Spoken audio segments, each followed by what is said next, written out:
Okay, so what the stuff we talked about just then, really, we're talking about fairly simple traits and disorders, diseases, sickle cell, Huntington's, eye colour. We can kind of work out the genetic contribution that by simply looking at inheritance patterns. If it's a recessive gene, then it's 1 in 4. If it's 1 in 4 of the children would have it. If it's a dominant gene, then it's 50-50.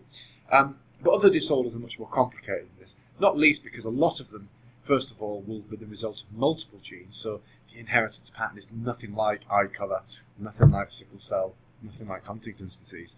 But in other, and also many disorders are not directly caused by a single gene, or even multiple genes, like sickle cell and Huntington's. They're actually caused by a combination of genes in the environment.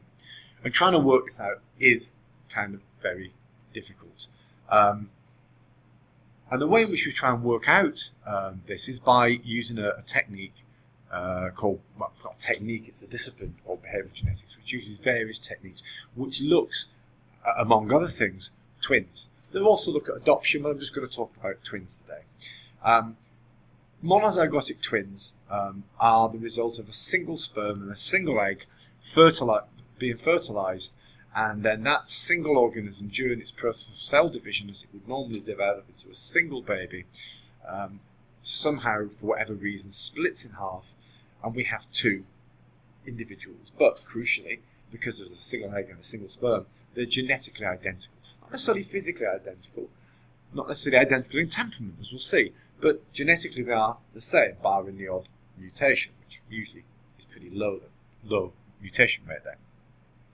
Dizygotic twins, these are sometimes called fraternal twins or non-identical twins. They are the result of 2 eggs, 2 sperm, and both of these get fertilised, and we have 2 babies, 2 fetuses. And they're just like siblings. They share about 50% of their genes. The only thing that's different between those and siblings is that they share the uterine environment with each other. So if monozygotic twins are more similar than dizygotic twins in some traits, then we've got evidence for a genetic contribution because they're similar. Okay. Ideally, what you would like to do in the best twin studies are where the twins are reared apart.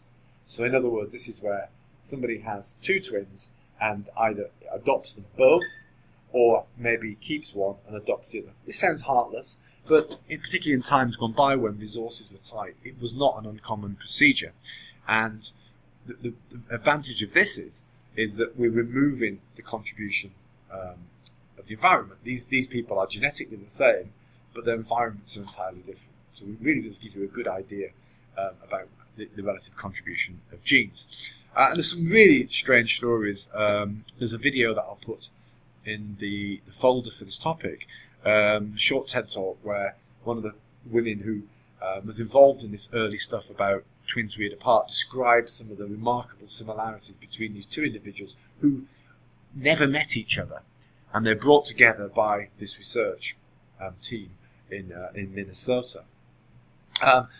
One particular pair separated at birth, so never met each other. One was raised by a German Catholic Nazi family, and the other by a Jewish family in Trinidad. We can't get much more different than these 2 environments, can we? When they met as adults, both of them flushed the toilet before and after going, enjoyed sneezing in elevators to startle people, dipped butter toast in their coffee, wore rubber bands on their wrists, and if you watch the video, there's another people who even married their first 2 wives had the same name. Kind of remarkable similarities, but these are anecdotes, okay? And as we fond of saying sometimes in psychology, the plural of anecdote is not data. So how do we actually work out the relative contributions of genes and the environment by looking at these twins? Now remember, not all of these studies are going to be looking at twins separated at birth because that is fairly rare. A lot of them look at twins that are born into the same family. So it's not all as good as this, but the data are still good and important. So what we're trying to do, we pick a particular trait and we want to know what is the difference between different people on that particular trait. Is it genes that's causing the thing, whatever it is, and that could be eye colour, it could be heart disease, it could be schizophrenia. We want to know how much involvement genes have in, say, schizophrenia, chronic heart disease, or cancer. Remember, there are many cancers. And what is the relative contribution of the environment? So what we do is we compare identical and non-identical twins. Now, these are just some mental illnesses as diagnosed on DSM-4, as it was at the time. And what we've got here are the concordance rates for monozygotic and dizygotic twins. What's a concordance rate? Well, a concordance rate is what is the likelihood that if we find one particular twin has the disorder, that the other twin has the disorder. Schizophrenia, as you can see here, is mixed. The concordance rate for monozygotic from some studies is 20% genes. 20%, the variation across people is down to genes. For dizygotic twins, so these are non-identical twins, so just like siblings, it's lower, 12%, about half the height. It's half as high. In other studies, it can be as high as 48% for monozygotic, or 20 and lowest and 24%. So again, it's about double. So it's about twice as likely that if you take identical twins, if one twin has schizophrenia, then it's twice as likely that the other twin has schizophrenia than if you chose dizygotic twins. And remember, dizygotic twins are still close relatives of each other. So this, if we're looking at the contribution to members of the population, to average people, it's going to be much, much smaller than this.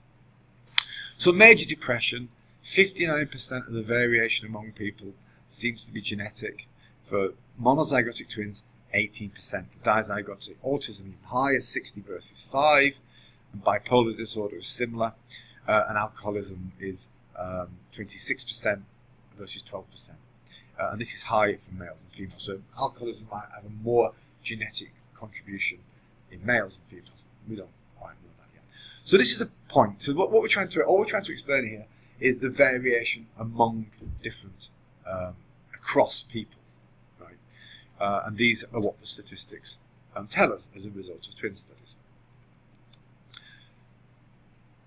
So what behavioural genetics does is try and explain this variation by genes. And this has a particular technical word, and the word is heritability. And heritability is the proportion of variation across people which is measured, which is the result of genes. And this is measured by either a percentage, so we would say a disorder is 60% heritable, or we would use it, you might express it as a proportion, which is instead of a percent, it's a heritable 1. So 60% would be a heritability of 0.6. So 0.6 out of 1 is a set, 60 out of 100. So concordance is the similarity between kids, between individuals, right? What we're looking for is the variation. So let's just go back to this slide. If we pick autism, the similarity between monozygotic twins is 60%, or as a proportion, 0.6. The variance, the variation is just the opposite of that. It's the difference, a proportion that is different. So that is would be 40%, or 0.4, simply 60 plus 40 equals 100, or 0.6 plus 0.4 equals 1. So it's a kind of balance. When you take that away from 100, and that gives you the variation. You don't necessarily need to know this at all, but I'm just trying to show you how it worked out so we know that there's no magic in here. So we take the concordance away from 1 because concordance is measuring similarity, whereas variance is looking at difference. So here's our equation. Let's just look at this bit at the top. Heritability equals the variance in dizygotic twins minus the variance in monozygotic twins divided by the variance in dizygotic twins. Okay. So for autism, we saw that the concordance was 60 for monozygotic twins, and the concordance was 5 for dizygotic twins, I believe. Well, we take these from 100 to get the balance, to get the variation, because remember, concordance is the similarity. So 100 minus 60 is 40, 100 minus 5 is 95, and then what we simply do is we plug it into this equation here. Variance in DZ, we've already said, is 95. Variance in MZ is, we've already said, is 40, and the variance in DZ is the same, is 95 again, and this gives us a heritability estimate of 0.58, or 58%. What does that number mean? 0.58 is the proportion of variance across people which in a particular trait which is accounted for by genes. So in other words, another way of putting that is that 42% of the variation among people with autism is accounted for by the environment. Here's another worked example. Same thing. For major depression, the concordance was 59 for monozygotics, and the concordance was 18% for dizygotics. Again, we just simply subtract that from 100 to get the variation, 41 over 82. And then we plug that in the equation.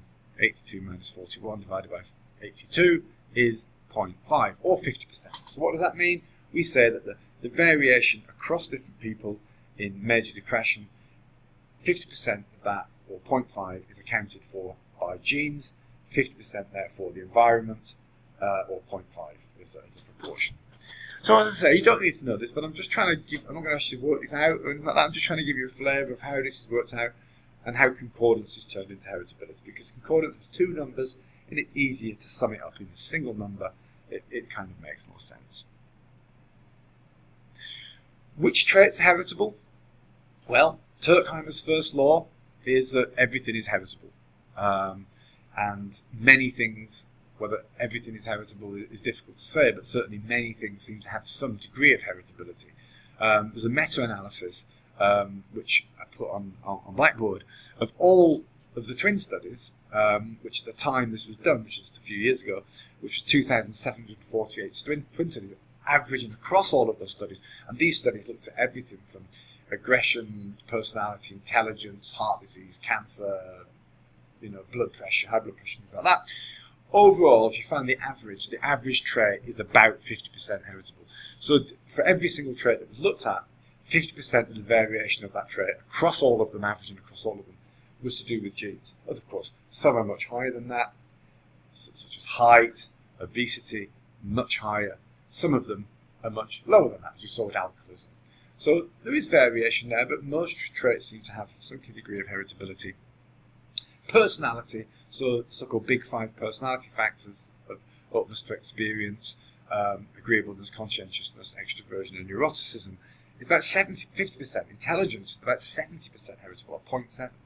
Even voting behaviour. If you get twins, identical twins reared apart, and you compare the voting behaviour of one twin to another, you find that there's a substantial heritability factor there. Why? Possibly because the way you vote depends possibly on your personality, and your personality, we already know, has some degree of heritability. So it's not saying voting behaviour itself is heritable. What it might be saying, though, is that some aspects of voting behaviour, those bits which are dependent upon personal factors, may be heritable for that reason. The next thing I'm going to give you is some. I'll tell you quite a neat story here. I'm going to throw a few flies into the ointment here and try and raise a few problems. It doesn't undermine the point of or the purpose of behavioural genetics, but it's important to see the limitations of it in order to be able to think critically about it and to evaluate these ideas properly.